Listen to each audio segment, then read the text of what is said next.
รดเลยนะคนดียกโทษให้ฉันนะแล้วกัน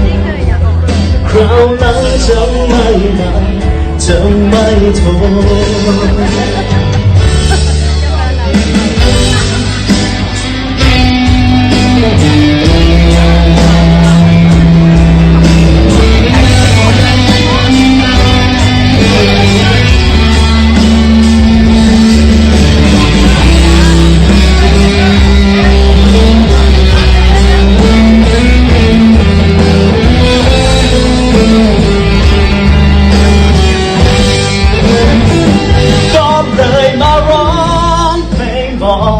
แค่อยากให้เธอ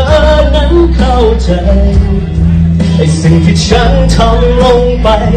ใจสั่งมาอยากโปรดเลยนะคนดียกโทษให้ฉันนับแนวมาคราวหลังจะไม่มาจะไม่โทษหัวใจมันร้องร้อง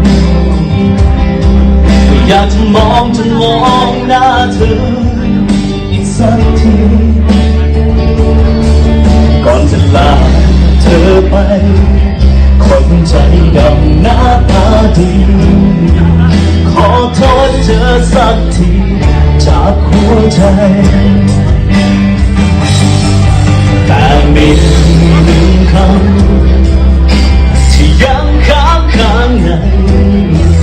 คำพูดพูดชายฉันชอบเธอ